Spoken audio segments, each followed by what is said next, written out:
Hello দর্শক, আপনারা এখন দেখবেন জাতীয় দৈনিকের কিছু গুরুত্বপূর্ণ নিউজ যেগুলো তারা পত্রিকায় লিড করে রেখেছে। তো আপনি এখানে দেখতে পাচ্ছেন যুগান্তর। যুগান্তর তার পত্রিকায় যে নিউজটি লিড করেছে সেটি হলো ফিনিক্স পাখির মতো জেগেছে বিএনপি। ফিনিক্স পাখির মতো জেগেছে বিএনপি, হামলা মামলা নির্যাতন নিপীড়নের শিকার। তো 2024 সালের প্রেক্ষাপট এখানে তুলে ধরা হয়েছে, যে বিএনপির উপরে যে নির্যাতন বা যেভাবে দমন নিপীড়ন ছিল সেটাকেই তারা এখানে পুরো 24 সালে ফিরে দেখা 24 সেই বিষয়টি নিয়ে মূলত তারা এখানে লিড করেছে। তো এখানে আরেকটি নিউজ আমরা দেখতে পাচ্ছি, পাসপোর্ট বাতিল, সাবেক দুদক কমিশনারের পাসপোর্ট বাতিল করা হয়েছে। আরেকটা এখানে আমরা দেখতে পাচ্ছি যে অবৈধ সম্পদ অর্জন বা পাচার, অবৈধ সম্পদ অর্জন ও পাচার, 50 কোটি টাকার অবৈধ সম্পদ অর্জন ও 47 কোটি মানি লন্ডারিং, এই ঘটনাটি ঘটেছে সাবেক প্রতিমন্ত্রী স্বপন ভট্টাচার্য ও তার স্ত্রী তন্দ্রা ভট্টাচার্য।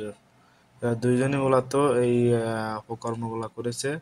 তো তাদের বিরুদ্ধে দুদকে 2টি মামলা হয়েছে, এটি তারা লিডে রেখেছে।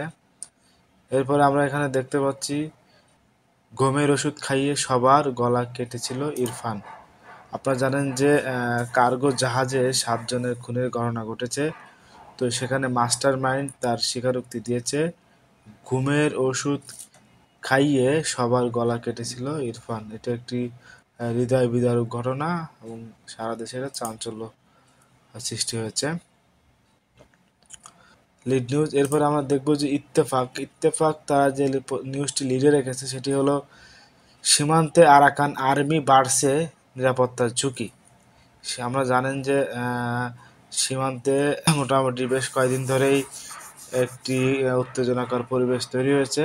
তো এখানে এই বিষয়টি নিয়ে তারা এখানে লিড করেছে, দুইজনের মতামত নিয়েই তারা এই নিউজটি করেছে।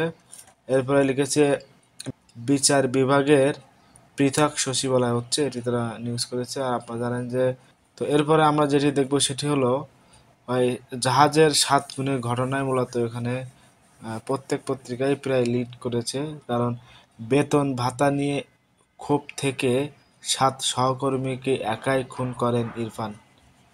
জাহাজে যে খাবারের সাথে ঘুমের ওষুধ মিশিয়ে মূলত তিনি এই কাজটি করেছেন।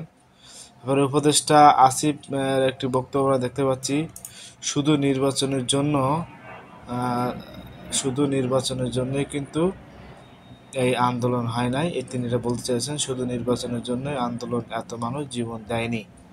আসিফ আসিফের এই বক্তব্য শীত বস্ত্র বিতরণের সময় তিনি এই বক্তব্য দেন, যে জানেন যে 24-এর গণঅভ্যুত্থান কিন্তু শুধু নির্বাচনের জন্যই ছিল না, বৈষম্য বিরোধী সহ আরও সংস্কার থেকে শুরু করে যতগুলাই লক্ষ্য ছিল সব মিলাই আন্দোলনটি হয়েছিল। তো এরপরে আমরা যে বিষয়টি দেখব সেটি হলো নয়াদিগন্ত। নয়াদিগন্ত তাদের যে নিউজটি লিড করেছে সেটি হলো উন্নয়ন কর্মসূচিতে বড় কাটছাঁট। উন্নয়ন কর্মসূচিতে সবচেয়ে বড় কাটছাঁট হলো চলতি সালে সংকোচন হলো 18%, নতুন বছরে বৃদ্ধি 2%। হ্যাঁ, এটি হলো তাদের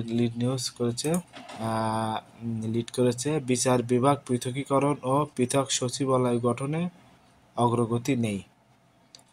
তো এরপর আমরা দেখতে পাচ্ছি জামাতের আমিরকে নিয়ে তারা একটি নিউজ লিড করেছে, সেটি হলো মানবিক দেশ গড়ায় চিকিৎসকদের সামনে থেকে পথ দেখাতে হবে। তিনি চিকিৎসকদের একটি সমাবেশে এই মন্তব্যটি করেছেন।